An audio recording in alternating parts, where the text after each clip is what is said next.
हाँ नहीं, मैं कलाकारों में हूँ, मेहमान नहीं हूँ। और चूँकि इस फिल्म के जो डायरेक्टर हैं उनके साथ मैं ऑलरेडी 3 फिल्में कर चुका हूँ। अभी तुरंत हमने प्रेम युद्ध फिल्में की, उसके बाद ये आ रही है तेरे संग यारा। तो हबीब के साथ मेरी बहुत करीब 15-20 साल पुरानी दोस्ती है। और जब वो डायरेक्टर बने उसके बाद से उनके साथ लगातार 3 फिल्में की, चौथी फिल्म होगी तेरे संग यारा। संजय जी, आपको कहानी के बारे में कुछ पता है? नहीं, बिल्कुल नहीं, आज मुहूर्त है, अभी कहानी के बारे में बिल्कुल डिस्कस नहीं हुआ है। मुझे हबीब पे पूरा ट्रस्ट है कि अच्छी फिल्म बनाएंगे, अच्छी स्टोरी चुनेंगे। जो 3 फिल्में आपने की, उन तीनों फिल्मों में जो आपके कैरेक्टर्स थे वो कैसे कैसे? तीनों में मेरा नेगेटिव ही था। और अभी तो इसके पहले रिलीज़ भी हुई फिल्म हम बदला लेब, और अभी प्रेम युद्ध कंप्लीट है, एडिटिंग डबिंग चल रही है। तो तीनों में मेरा नेगेटिव ही रोल था, क्योंकि हबीब ने मुझे भोजपुरी में जब देखा तो ऐसा विलन ही देखा था, बट बहुत ही स्ट्रॉन्ग कैरेक्टर था, ऐसा हार्डकोर नेगेटिव नहीं था, हल्का ग्रे शेड कह सकते हैं उसको, पॉजिटिव भी था, थोड़ा नेगेटिव भी था।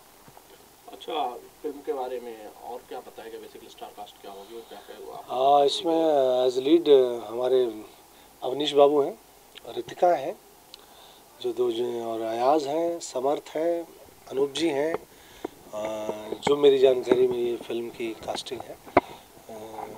तो ये है, और मेरे ख्याल से एक अच्छी कास्ट है। अवनीश इसमें लॉन्च हो रहे हैं एज हीरो इस फिल्म में, और इनके लिए मेरी ढेर सारी शुभकामनाएं हैं कि मेहनत करें और भोजपुरी को एक नया कलाकार इस फिल्म से मिलने वाला है। और नए कलाकार काफ़ी सारे आ रहे हैं बेसिकली, शायद मुझे लगता है जितने नए कलाकार भोजपुरी में इंट्रोड्यूस होते हैं शायद दूसरी इंडस्ट्रियों में नहीं होते हैं।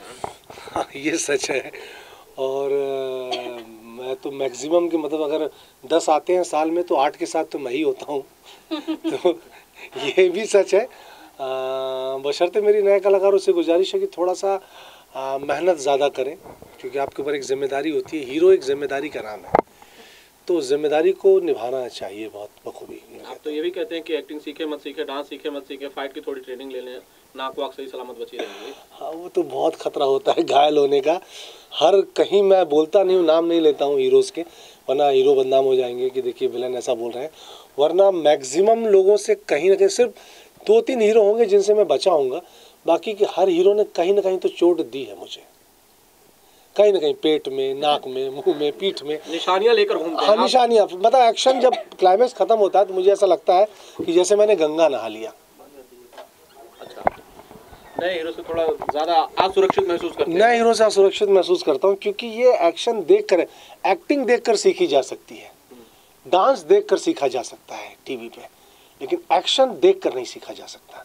एक्शन सीखने के लिए तो आपको जुहू बीच पे जाके एक्शन करना ही होगा, ये टीवी पे देख के नहीं सीखा जा सकता। लेकिन आप भी तो एक्टिंग ही खाली सिखाते हैं। आप जब इसके लिए ट्रेनिंग देते हैं तो एक्टिंग की देते हैं, एक्शन नहीं, अभी हम शुरू किया हमने एक्टिंग विद कैमरा।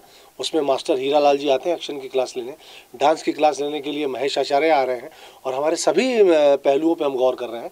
वहाँ सब लोग आ रहे हैं, ऐसा नहीं है, मगर ये नए लोग सीखने जाएँ तब तो सब सीखे सिखाए लोग हैं ये।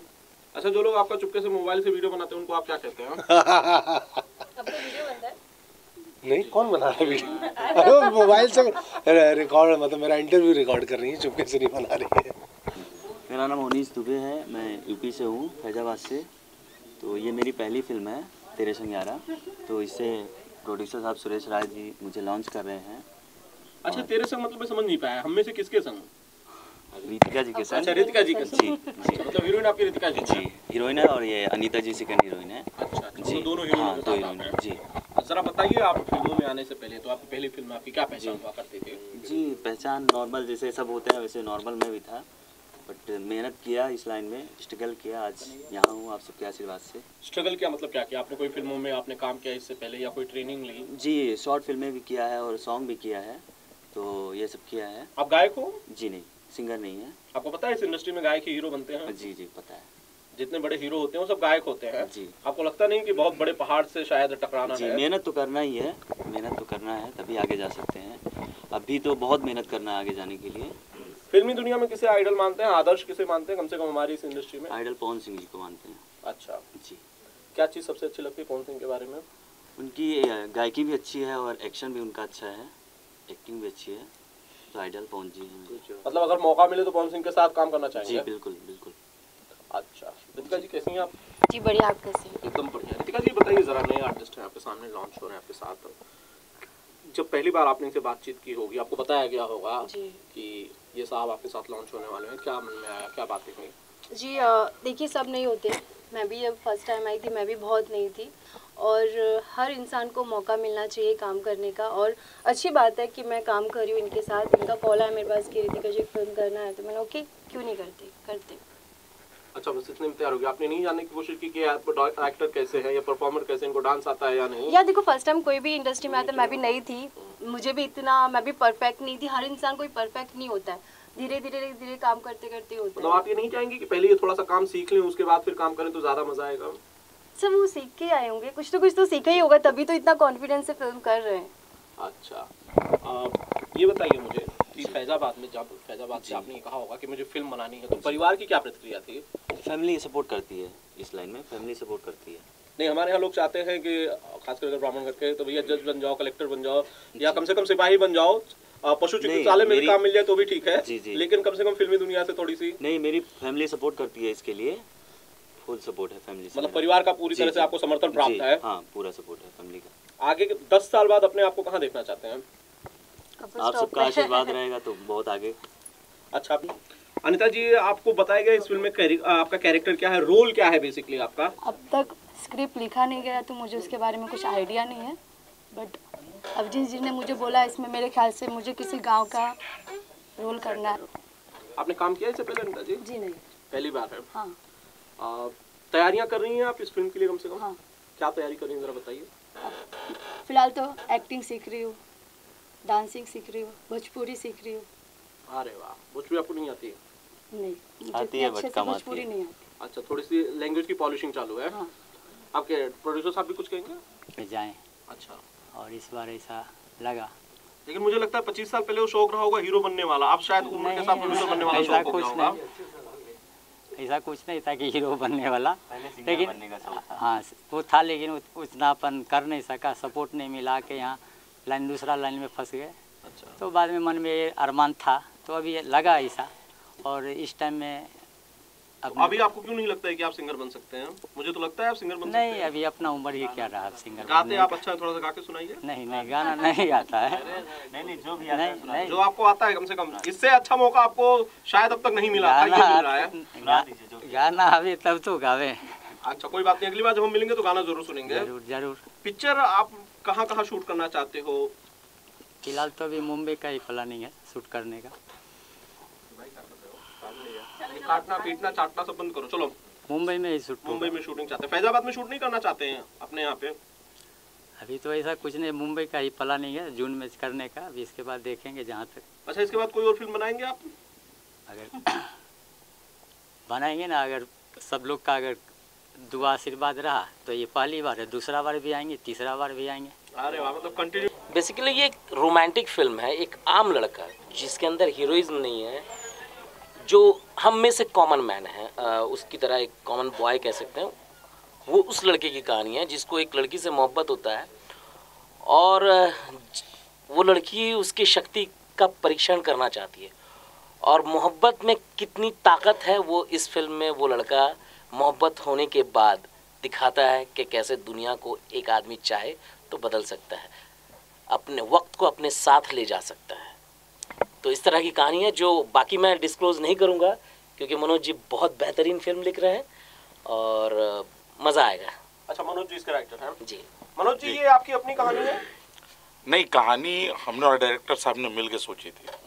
हम लोग इसके पहले 2-3 सब्जेक्ट में बात कर चुके थे, फिर फाइनली हुआ कि क्या किया जाए, तो फिर हम दोनों ने मिल के इस कॉन्सेप्ट को फाइनल किया। अक्सर हम लोग सवाल पूछते हैं, हमारी आदत भी हो गई है कि कहानी में नयापन क्या है, क्या नया देखने को मिलेगा, तो आपसे भी पूछ लेता हूँ। नहीं, वो देखिए, एक चीज़ मैं आपको बता दूं, जो कहानी के नयापन की बात होती है, तो मैं पहले भी कई बार बोल चुका हूँ कि जो कहानी होती है, ये सिर्फ भोजपुरी सिनेमा की मैं बात नहीं कर रहा हूँ, वर्ल्ड सिनेमा की बात कर रहा हूँ। कहानी वही 10 होती है, 11वीं कहानी आज तक नहीं बनी।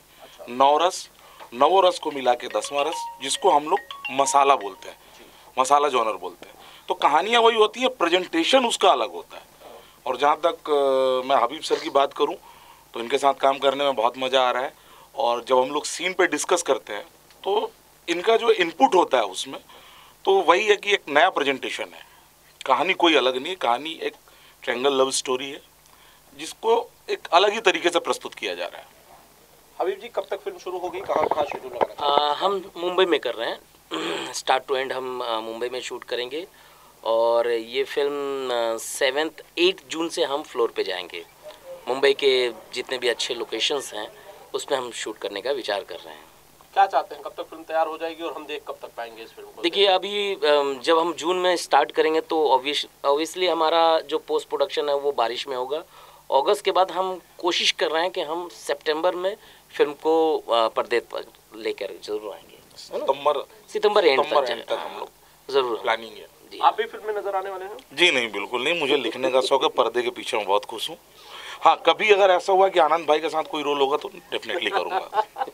तो अभी भाई ये बताइए मुझे, नए आर्टिस्ट हैं बेसिकली, नए कलाकार जो बेसिकली लीड है आपके जी, नए आर्टिस्ट के साथ कहा जाता है कि टेक्निकलिटीज उनको थोड़ी सी ज़्यादा सिखानी होती है, थोड़ी ज़्यादा मेहनत करनी पड़ती है। इन चैलेंजेस के लिए आप तैयार हैं? मैंने तो हमेशा नए लोगों के साथ ही काम किया, 5वीं फिल्म है ये। सिर्फ प्रेम युद्ध को छोड़ के, जिसमें गौरव जी बहुत टैलेंटेड हैं, पूनम जी हैं, बाकी सारे अयाज भाई हैं, संजय भैया के साथ तो मैंने सारी फिल्में की हैं। तो नए के साथ बहुत मज़ा आता है, क्यों कि वो गीली मिट्टी होते हैं, उनके अंदर कुछ इस तरह कड़ापन नहीं होता, उसको शेप दिया जा सकता है नए लड़कों को कि बताओ ये करना है तो वो वही करते हैं। तो इसलिए चैलेंजिंग भी होता है और मज़ा भी आता है काम करने में नए के साथ। एक शानदार रोल के तलाश में आपके सहयोगी मनोज पांडे जी भी अभी मुझे दिखाई दिए, इनके लिए भी कोई रोल है? मैं तो चाहूँगा ऐसे राइटर जो होता है वो अपने आप में बहुत अच्छा एक्टर होता है, क्योंकि वो सारे कलाकार को और सारे रसों को जानता है और सारे कलाकार को जीता है कि अगर इस कैरेक्टर में इस जगह पे मैं खड़ा हूँ तो क्या करूँगा। तो वो पहले खुद एक्ट करते हैं और लिखते हैं। हर राइटर का, जहाँ तक मेरी जानकारी है, कि वो अपने आप को फील करके लिखते हैं। तो मुझे लगता है इनके अंदर भी है, बस वक्त के नहीं भाई, मैं पर्दे के पीछे बहुत खुश हूँ और राइटिंग में मज़ा आता है। और मैं आपको बता दूँ कि मैं एक्टिंग करता हूँ और मैंने थिएटर किया है और अच्छे अच्छे लोगों के साथ थिएटर किया है। हबीब तनवीर साहब, विभा मिश्रा जी और इरफान सौरभ जी, अलखनंदन जी, इन सब के निर्देशन में काम करने का सौभाग्य प्राप्त हुआ है। लेकिन जहाँ तक सिनेमा की बात है तो मैं पर्दे के पीछे बहुत खुश हूँ। बहुत बढ़िया हूँ, बहुत खुश हूँ। आयाज भाई बड़े हैंडसम लग रहे हैं। बस आप लोगों का दुआ है, प्यार है, अल्लाह का शुक्र है कि जो है सामाजिक जिम्मेदारी से आज आप वोट करने गए थे, अपने फोटो देखे जी। बहुत सारे लोग हम में से वोट करने नहीं गए थे, उन्हें कुछ कहना चाहते हैं आयाज खान? मैं ये कहना चाहता हूँ कि जो है वोट हमारा अधिकार है और उसे कोई नहीं छीन सकता। और ये एक ऐसा टाइम होता है, एक ऐसा पीरियड होता है कि जिस पे आप एक ऐसे व्यक्ति को चुनते हैं, ऐसे व्यक्ति चुनने का मौका मिलता है कि वो कुछ आपके हित में करे, हमारे समाज, हमारे देश के हित में करे। तो ये बड़ा अच्छा अवसर रहता है कि एक ऐसे कैंडिडेट को चुने जो आपकी बात सांसद दिल्ली तक पहुंचाए, हमारे मंत्री तक, हमारे प्रधानमंत्री तक पहुंचाए। तो हमें जो है ये बहुत अच्छा अवसर होता है। इस अवसर को जो है नहीं छोड़ना चाहिए और सबको वोट करना चाहिए। आपकी नज़र में कोई ऐसा कैंडिडेट नजर आया आपको? हाँ, कैंडिडेट नजर आया तभी तो वोट दिया, और मैं बता तो नहीं सकता, तो जाहिर सी बात है। आयाज भाई जी, दिनेश लाल यादव निरुआ लड़ रहे हैं। जी जी जी जी। अगले फेज में उनके ही साथ वोटिंग है जी। अब उनकी किस्मत का भी फैसला होगा, शायद चुनावी उनका क्या भविष्य होगा उसका। आयाज खान प्रचार करने जा रहे हैं निरुआ के लिए? नहीं, भी बात तो चल रही है कि दिनेश जी के लिए प्रचार करने जाना है, और बेशक मैं कोशिश करूंगा कि टाइम निकाल के जाऊं, क्योंकि उन्होंने हमारे जो भोजपुरी इंडस्ट्री के लिए बहुत कुछ किया है। सबसे बड़ी बात है कि वो एक बहुत अच्छे इंसान है, और जो एक अच्छा इंसान, जो एक अच्छा व्यक्ति होता है, वो जब भी कोई कार्य करेगा, वो चाहे फिल्म का हो, चाहे देश की बात हो, चाहे राजनीति की बात हो, वो अच्छा ही करेंगे। क्योंकि आदमी की सोच अच्छी होनी चाहिए। पढ़ा लिखा समझदार व्यक्ति और अच्छा ही काम करेगा, वो किसी भी क्षेत्र में जाए। तो सोच अच्छी है उनकी। सबसे बड़ी बात ये है, अच्छा सोच होना चाहिए। कई लोग कह रहे हैं आयाज भाई कि इंसान बहुत अच्छे हैं लेकिन शायद पार्टी ठीक नहीं चुनी है। आयाज खान को क्या लगता है? नहीं, देखिए, अभी तो हर आदमी का अपना अपना मत है। अभी लोग यही कह रहे हैं कि जो है उन्होंने जो है गलत पार्टी चुनी, लेकिन ये हम कह रहे हैं, लोग कह रहे हैं जो, लेकिन दिनेश जी भी तो वो कुछ सोच समझ कर गए होंगे। मुझे लगता है कि हम लोग जो बोल रहे हैं, जो ये लोग बोल रहे हैं कि जो है दिनेश जी ने अलग पार्टी चुनी, गलत पार्टी चुनी, उनको क्या पता अंदर की बातें। उनको क्या पता, वो तो बाहर से बोल रहे हैं ना। लेकिन दिनेश जी एक पढ़े लिखे और समझदार व्यक्ति, जैसा कि मैंने आपसे अभी कहा, तो उन्होंने जो है कुछ किया है तो कुछ अच्छा ही सोच के किया होगा, क्योंकि अनपढ़ तो है नहीं। उन्होंने जो है इतना जो है घुमा फिरा दुनिया देखा है, अच्छा बुरा सब वो जानते हैं, तो मुझे ऐसा लगता है कि कुछ अच्छा ही सोच के गए होंगे। कैरेक्टर तो जाहिर सी बात है हमारे जो है आपके डायरेक्टर हबीब सर बताए, इससे पहले भी जो है हबीब सर के साथ मैंने काम किया प्रेम युद्ध, नो डाउट बहुत ही अलग कैरेक्टर किया मैंने जो है आप लोगों के दुआ से, अल्लाह का शुक्र और माँ बाप का प्यार है, दुआएं हैं कि मैंने सैकड़ों फिल्में की, लेकिन ये जो कैरेक्टर था प्रेम युद्ध में, ये कमाल का था, अल्टीमेट कि मतलब हमारी जो ऑडियंस है वो अयाज खान को जब पोस्टर में देखेगी कि हाँ अयाज खान है, लेकिन जब वो थिएटर के अंदर आएगी जो वो अयाज खान को देखेगी तो शायद उनको अचंभा होगा कि अरे। अयाज खान ने इससे पहले भी अपने लुक्स को लेकर, कैरेक्टर को लेकर बहुत सारे एक्सपेरिमेंट्स किए, मैंने देखा धोती कुर्ता पहन के भी अयाज खान को मैंने फिल्मों में देखा। जी। इसमें जो है लुक का नहीं, जो कैरेक्टर है ना, कभी कभी क्या होता है हमारी फिल्म में लुक का कभी खेल होता है, कभी कैरेक्टर का खेल होता है। तो इसमें जो मेरा लुक तो सेम एज इट इज़ है, ऐसा ही हूँ जैसा मैं अभी रियल लाइफ में रहता हूँ, लेकिन जो कैरेक्टर है ना वो बड़ा डिफरेंट है। मुझे लगता है कि अभी उसको शो ऑफ करना अच्छी बात नहीं। दर्शक जब सिनेमा घर में जाएं और देखें और देख के निकले, क्योंकि दर्शकों ने हमें हमेशा सराहा है, हमेशा मेरे काम की तारीफ़ की है, और दर्शकों से जो है और अल्लाह से ही दुआ है, प्रार्थना है कि ये फिल्म जो है बहुत अच्छी जाए, और ये फिल्म लगे तो दर्शक इसे देखने ज़रूर जाए, क्योंकि कमाल की फिल्म है। जी समर जी आप बताइए जरा, किस तरफ से हैं आप इस फिल्म में, हीरो वाली पार्टी में या विलन वाली पार्टी में? देखिए अभी तो जो है ना ताश की गड्डी ऐसी रखी हुई है पैक, जब वो खुलेगी पत्ते पीछे जाएंगे, फिर कौन बादशाह निकलेगा, कौन इक्का, कौन गुलाम और कौन जोकर। और जोकर का आपको मालूम है कि ताश में बहुत महत्व होता है, तो अब देखते हैं कि जोकर पे किसकी उंगली टिकती है। लेकिन जाना किस तरफ जाना चाहते हैं? वो तो देखिए कप्तान हमारे हबीब सर हैं, वो बताएंगे किस ऑर्डर में जाके खेलना है, तो उस ऑर्डर में जाके खेल लेंगे, चाहे स्लॉग ओवर में खेलना हो, चाहे ओपनिंग करना हो। और वैसे ही पुराने क्रिकेटर बैठे हुए हैं बगल में। ये तो सच में अच्छे क्रिकेटर हैं। अब क्रिकेट के कारण ही प्रेम युद्ध में इनके साथ कुछ होता है। क्या होता है आपके साथ? अभी नहीं, अब ये बहुत सही, ये फिल्म का जो है जो यूएसपी है, सही बता रहा हूँ, सस्पेंस है। और क्रिकेट मेरा बहुत फेवरेट गेम है, और आपको पता है कि मैं जो सीसीएल भी खेलता हूँ, सीसीएल में भी मेरा रिकॉर्ड है कि 4 बॉल में 4 विकेट अभी तक का सीसीएल का रिकॉर्ड है। और इस बार भी खेलने गए थे हम, काफ़ी अच्छा परफॉर्मेंस था। वो अलग बात है कि बारिश हो गई, इस वजह से जो है फाइनल नहीं हो सका। तो जो क्रिकेट का जो गेम है ना, वो इस फिल्म में वो बहुत कमाल का ही है। नहीं, क्रिकेट की वजह से आपके साथ होता क्या है वो बता दीजिए। लो अभी ना वो नहीं, वो तो फिर सारी जो सस्पेंस है, देख लीजिए, पिक्चर में देख लीजिए, बड़ा कमाल का। क्रिकेट की वजह से क्या होता क्या है, कहानी में वो चेंजेस आ जाती है, अच्छा स्टोरी में चेंजेस आ जाती है, हाँ ये है कैरेक्टर में चेंजेस आ जाती है। अयाज के साथ क्रिकेट में हमेशा कुछ ना कुछ होता है। सीसीएल खेले हैं तो हाथ भी टूटा है, फ्रैक्चर हुआ है। बीआईपीएल में भी इन्होंने लास्ट में जो पहले और 2 बीआईपीएल के फाइनल में इन्होंने ही मैच पलटा है। अब प्रेम युद्ध में ये क्या मैच पलटते हैं अपनी तेज गेंदबाजी से, ये आपको सिनेमा में ही पता चलेगा। आयस भाई एक्साइटेड हैं काफी? बहुत एक्साइटेड हूँ, जाहिर सी बात है। और जब आपको जो है तारीफ मिले और कोई दूसरा व्यक्ति तारीफ करे, खासतौर से जब आपका कोई एक्टर तारीफ करे वो मीडिया के सामने, तो वो बहुत बड़ी उपलब्धि होती है। और मेरा यही दुआ है कि हमेशा जो है ऐसी तारीफ मिलती रहे दूसरों से, जो मेरे चाहने वाले हैं, जो ना चाहने वाले वो भी तारीफ करे, तो उससे बड़ी